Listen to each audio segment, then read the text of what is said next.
Good morning, I'm Harley Schlanger from the LaRouche Organization with your daily video update for February 2nd, 2024. It's Friday, so I'm going to take your questions. I have 3 questions I'm going to take up. The first one, which has come from many of you, is why do you support the ruling of the International Court of Justice? Didn't they pull their punches? Wasn't this giving in to Israeli blackmail? Do you really think this will make any change? Well, the simple answer to that is that this was a shot across the bow that is shaking the establishment in the West. And the problem is that most people have become so cynical. They don't see the significance of the emergence of the Global South as an active participant in shaping the future of international strategic relations. What the ruling shows is that the Global South has rejected the idea of the rules-based order. The Unipolar Order is an order of a dying empire. Now, that doesn't mean it's not dangerous. The empire is still going to insist on getting its loot. It's going to insist on using its military, even as it's depleting the resources and being forced to turn against the population in their host countries in Europe and the United States, Canada, and so on. But we're seeing an end in sight of the submission of the Global South to this order. And we're also seeing a rising up of people within the West. So that's why this is so significant. I mean, just look at what happened. The court accepted the motion from South Africa to investigate the charge that Israel is committing genocide, ethnic cleansing, and a violation of human rights of the Palestinian people. This is the first time that a court of this stature, a world court, has taken up the case. They didn't bow down to the Israeli argument that it's absurd to accuse Israel of genocide given what was done to the Jewish people in the past. Well, Israel is not really a representative of the Jewish people. It's a Zionist colonial project which has carried out an oppression through an occupation, especially since 1967, against the explicit ruling of the real rules-based order, which is the international law as defined by UN resolutions, in this case, Resolution 242, and subsequent reaffirmations of the need for an independent Palestinian state. So the fact that the South African motion was accepted is important. Secondly, the provisional measures that were set down by the court are clear. Israel must stop the killing. They must provide humanitarian aid. They must not destroy evidence. These are standard requirements from a preliminary investigation. Now, the fact that the United States and Israel are not going to go along with that doesn't mean that this does not send an important message to the world. Essentially, it says accountability must be taken into the nature of relations in world governments of the world. And this is in itself important. There was no accountability for what the U.S. did in Afghanistan, what it did in Iraq, what it did in Libya, what it's doing in Yemen today, what it continues to do in Syria and Iraq by the illegal deployment of U.S. troops who are now under attack but have no right to be there. So if there's going to be accountability, then it means that the leaders of the Western nations that are enforcing this rules-based order, so-called rules-based order, themselves become accomplices in violations of international law. Now, that's, I think, the most important point, and you can listen to what the South African Foreign Minister Pandor said in discussing the implications of this. She said, "The finding, we think, makes it clear that it is plausible that genocide is taking place against the Palestinian people in Gaza." She continued, "This necessarily imposes an obligation on all states to cease funding and facilitating Israel's military actions. which, as the court has indicated, are plausibly genocidal, unquote. That's an extremely important statement because it reflects the fact that the rest of the world is not going to stand by and allow this to continue. And the question then is, when will the people in the so-called global north recognize that being quiet on this is foolish, as they're next on the chopping block? We already see that. Why are tractors rolling through Europe? Why is there so much uproar about the situation on the southern border in the United States? Why is there so much anger at the economic policies that are destroying nations in the global north? Now, whether people get it or not, they're on the chopping block. The need for loot is not going to end with the fake statistics on inflation coming down. What we're seeing is the collapse of a financial system that's based on speculative looting as opposed to investment in future physical economic development.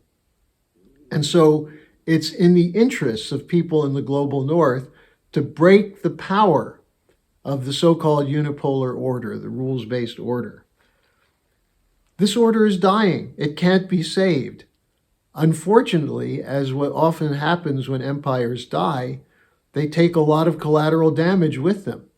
And in the case of a world with nuclear weapons, that could lead to the annihilation of the human race. So the question is not, did the court pull their punches, or is this everything we could hope for? The point is, they threw the ball into our court.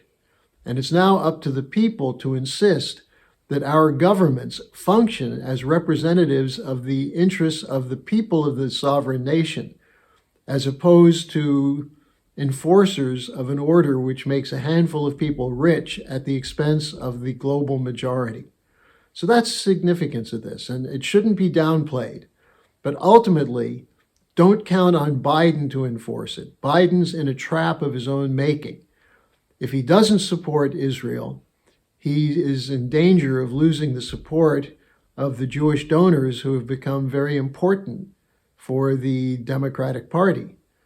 If, on the other hand, he does break with the policy in Israel, then it indicates the degree to which the Western consensus has been broken. Now, we see this in terms of the second question I'm taking, where people are asking what's going on in Ukraine, the so-called dispute between Zelensky and Zaluzhny.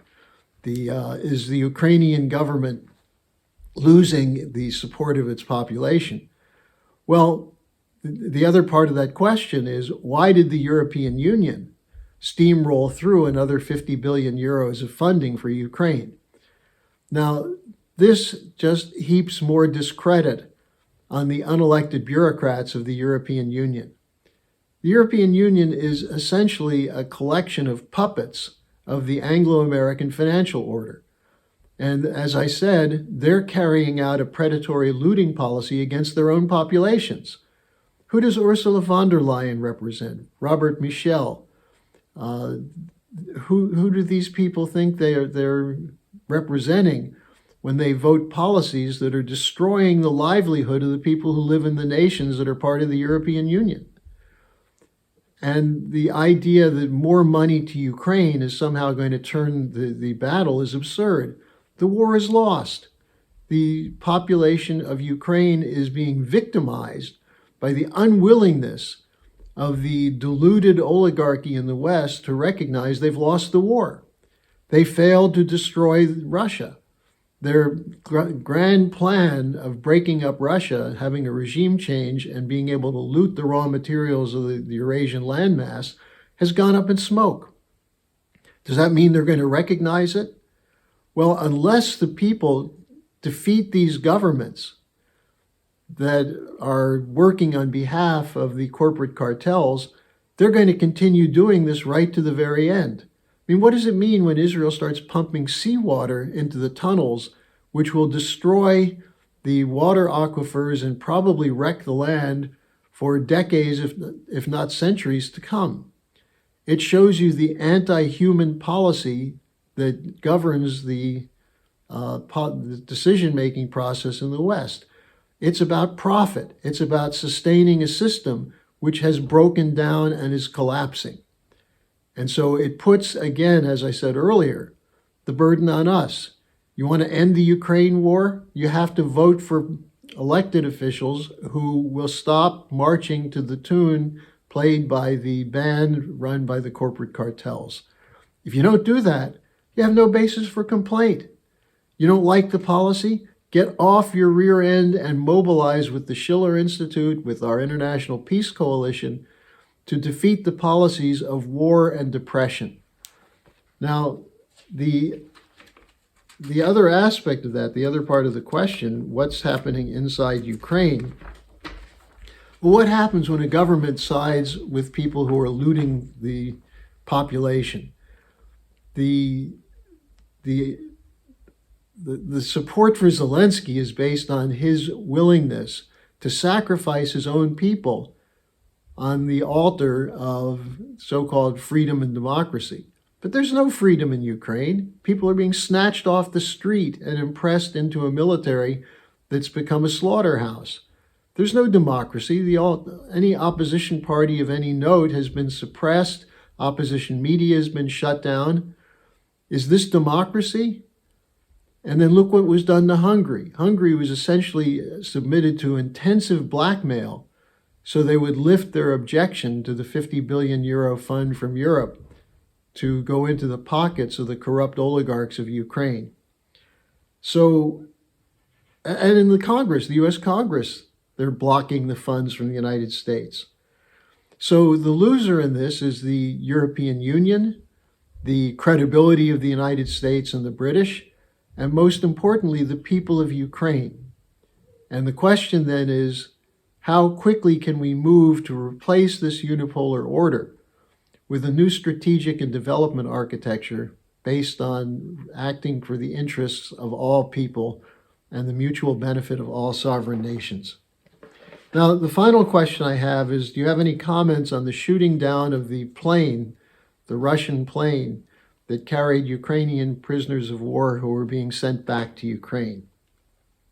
Well, let me just point out that according to TASS, there are two aspects which show that this was shot down by Ukraine.